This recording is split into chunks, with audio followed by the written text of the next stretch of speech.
Hey, do you want to jumpstart becoming the person you know you can and should be? If that's you and you're interested in doing that and you're not there yet, stick around because I'm going to give you two very practical foundations you can lay in your life to build on to get that jump started. And then I'm going to give you four pillars that I call them to build on top of those foundations. And if you do these two foundations and four pillars, it's going to get you jump started becoming the person you know you can and should be. As I've tried to become that person I know I can and should be, there's two things that I've learned that have been extremely painful along the way about focusing only on my behavior. I find myself in one of two situations. Either I still continue on a regular basis to do the things that I say I don't want to do and to not do the things that I say I want to do. Or the second situation I found myself in at times is that I am doing the things I say I want to do, and I have stopped doing, for the most part, the things I say I don't want to do, but it's taking so much energy out of me to make these things happen. It's exhausting, and I just feel hopeless because I think, is it going to be like this the rest of my life, that I'm going to have to put so much energy into making myself do the things that I say I want to and not do the things I say I don't want to do? So here's the things that I've learned along this process that I'm trying to share with you through these videos and so forth to help you move further down the path quicker than it's taken me. The first one is the direct approach. I call it the direct approach of trying to address my behavior situation and my behavior problems doesn't work for the long term. It may work for the short term, but it doesn't provide lasting behavior change or lasting behavior modification. The second thing that I've learned over time through painful experience is that if I want lasting long-term behavior modification or behavior change, I have to go at it in an indirect manner, as in I have to focus on changing my character, the deepest part of Brad, not on the outward signs of just my behavior. Think about this. Your character, who you really are, who Brad really is reflected out into the world, or the world experiences who Brad is through what? Through my actions of what I say and what I do. So if I want to change my behavior, as in I want to change what I say and what I do, it's better to indirectly focus on changing who Brad is, so that what comes out of Brad through his words and his actions are what it is I want it to be, because it is who the person that I know I can and should be would say, and it's the things that the person I know I can and should be would do, and I do those naturally. And it can be the same for you. You can become the person that you know you can and should be, such that what comes out of your mouth and the things that you do, the actions that you take, will be those things that you say you want to do and the things that you want to say, because it's who you are. So it just naturally flows out of you. And that's what I talk about when I say I want to take the indirect approach to change my behavior. The indirect approach is saying, focus all that time and energy that you did on trying to change your behavior into changing who you are at your deepest, most level inside of you, and then those behaviors will naturally change. But that's all great theory. But what I try to be about in these videos is giving you practical things. How do you live out this theory? Because I think we all have a lot of theory, or in religion we call it theology, right? We all have a lot of that. But the question becomes, how do you practically live this out day to day? And so that's what I want to focus on.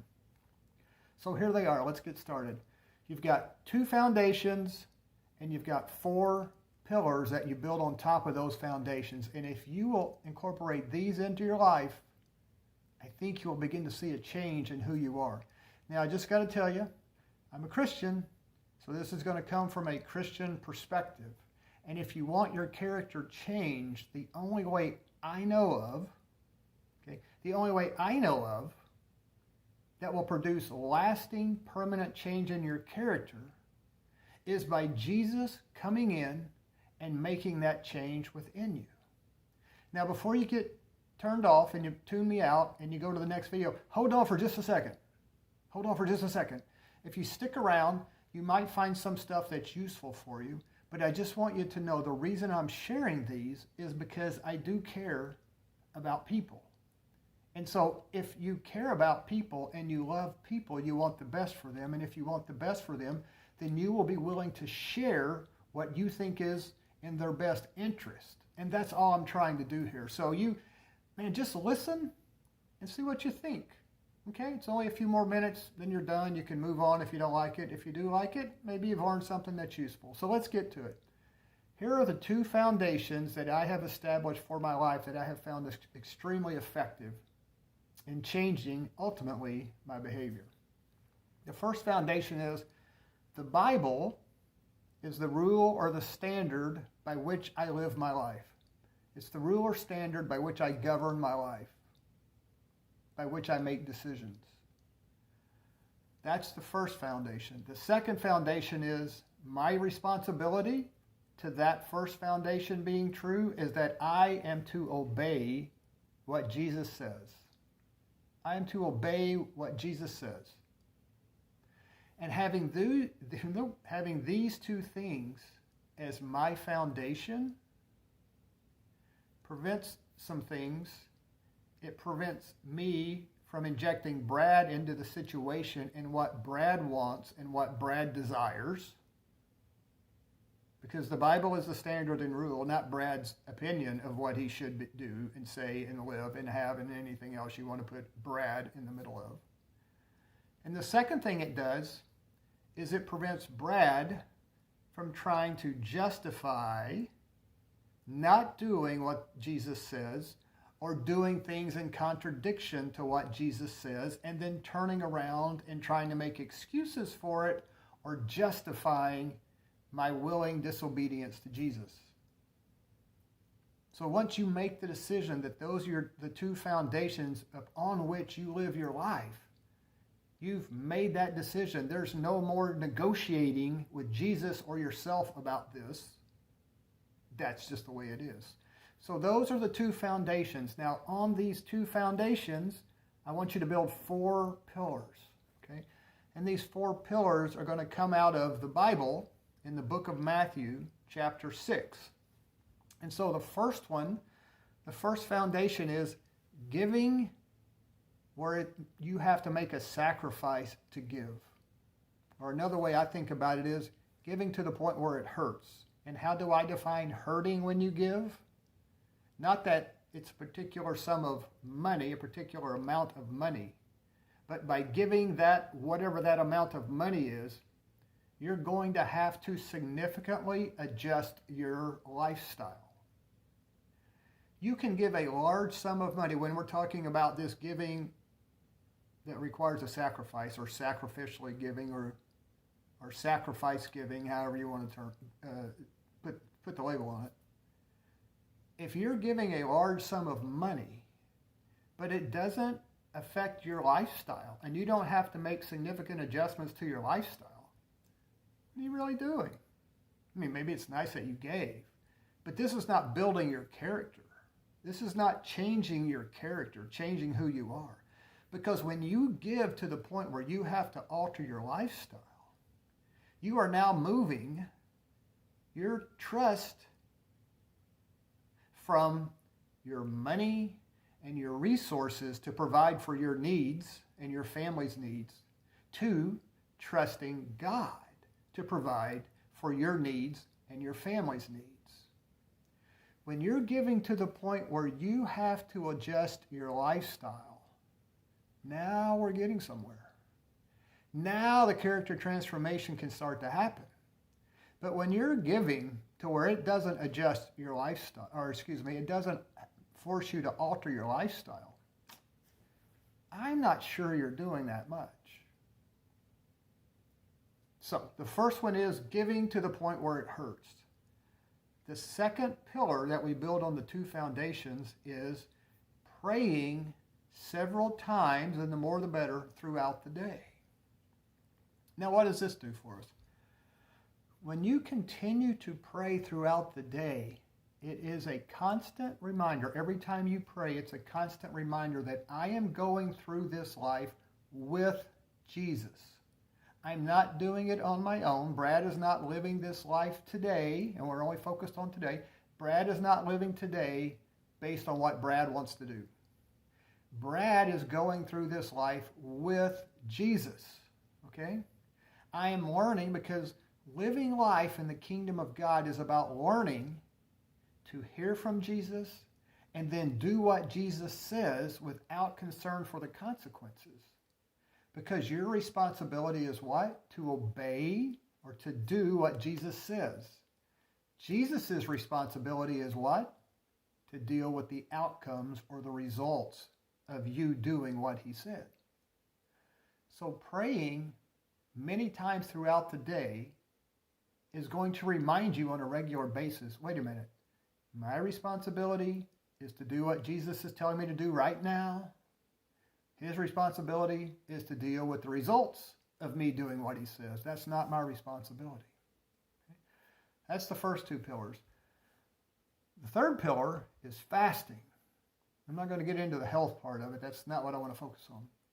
What's the purpose of fasting that we're talking about here with character transformation? Fasting forces you to deny yourself, to deny your physical wants, what you think you physically need, and subordinate those to Jesus. And that is a big part of being a follower, a disciple of Jesus, is self-denial, correct? So that's a big part of fasting, is being able to give up what you think you need physically for Jesus. It's teaching you to deny yourself for Jesus. Okay? And the other thing, and this is a side effect that is really great, it teaches you how to treat other people well and be nice to other people when your physical needs aren't being met. When you can be a bit ornery, okay, is that a word? It was used by my grandparents. Ornery, because you're hungry and your body is saying, I need food. So a great way to look at fasting, if you struggle with it, is to say, you know what? Every time you feel the hunger pain, that's when you tell yourself, okay, now we're getting somewhere. Because until you start feeling like you need to eat, those hunger cravings, you're not getting very well with the character development. But when you start feeling those hunger pains, then you tell yourself, okay, now we're getting somewhere. Now we're making some progress. So we got giving until it hurts. We got praying many, many times throughout the day, as much as you possibly can. It doesn't have to be long, just a quick reminder that you're living this life with Jesus. Third, we have fasting, where you're on a regular basis, whatever regular you want to do, where you're denying your physical wants. And when you feel that hunger pain, then you say to yourself, okay, now we're getting somewhere with my character transformation. And fourth, the fourth thing is forgiving people. Forgiving people that have hurt you, forgiving people that have hurt people you care about, forgiving people that have taken advantage of you, forgiving people that have taken advantage of people you care about. And why is forgiving a pillar? Here's why. Two reasons. First is, you know what forgiveness does? It attacks that thing we have in our head where we go around with this attitude that I deserve to be treated a certain way because I am me. And forgiving people gives up that right. Forgiving people is a direct attack on your pride and your ego. So you want to deal with pride and ego? This is a great pillar to start with, forgiving other people. And the other thing living a life where you forgive people who hurt you, who took advantage of you or those that you care about, is that you are now becoming a more accurate, I should say, representation of Jesus to the world that you're encountering that day. Okay? So the 4 pillars are giving until it hurts, praying regularly throughout the day, fasting and fighting through those hunger pains, and then forgiving people, giving up your right to get back at them, giving up your right to be treated the way you think you should be treated, and accurately, or more accurately, as I said, representing Jesus to the world. So I have found this a great way to begin my character formation, is to lay the 2 foundations of the Bible as the rule or standard by which I live my life, and my responsibility toward that is to obey what Jesus said. And then the 4 pillars I build on top of those 2 foundations are 1, giving until it hurts, praying many, many times throughout the day, 3, fasting and getting those hunger pains and then realizing you're getting somewhere, and 4th, forgiving people, giving up the right to be treated the way you think you deserve to be treated. And by the way, when I say character transformation, in case you haven't figured it out yet, the character transformation into the person that you're going to become is to be more like Jesus. In case you hadn't figured that out, I just wanted to make that clear. Now then, what if you're not a fan of Jesus? What if you have no interest in following Jesus? What in the world does this have to do with you? Well, I would say this to you. Just consider, I'm certainly not telling you what to do, but just consider this. Why not give this a try? Why not try to say the Bible is the rule or standard by which I live my life? My responsibility is I'm going to commit to do what it says, but then just start with these 4 things. Just incorporate these 4 pillars in your life. These are the 4 things you're going to do. You're going to give until it hurts. You're going to ask Jesus, hey, we're doing this together today. Even if you don't believe it, give it a try. You're going to fast and deny yourself the food and what you physically think you want. And when you get the hunger pains, then you're going to say, now we're making progress. And 4th, you're going to start forgiving people. Just try it for a period of time, maybe 3 months, and see what happens. And I think you will like the results. See what happens to the way you see other people. See what happens to the way you treat people who mistreat you, who mistreat people you care about. See what happens to the way you view the world. See what happens to your attitude. Even gets down to see what happens. What is your reaction when somebody cuts you off in traffic? I think you're going to notice a big change. So hey, if you like this video and you think it's worthwhile, could you do me a favor, subscribe to it and like it? And if you really think it's useful, you may have 2 or 3 people in mind that you think it might be helpful for, share it with them, but especially do the first 2, subscribe and like. And here's the reason. It's not so I can say I have a bunch of subscribers or a bunch of likes on my video. But what happens is, the more subscribers you have and the more likes a video has, the more YouTube is going to push those videos out and recommend them to other people so that more people can be helped and benefit by this. But only do that if you think this is worthwhile. Hey, my name's Brad. Hope you're having a great day and God bless.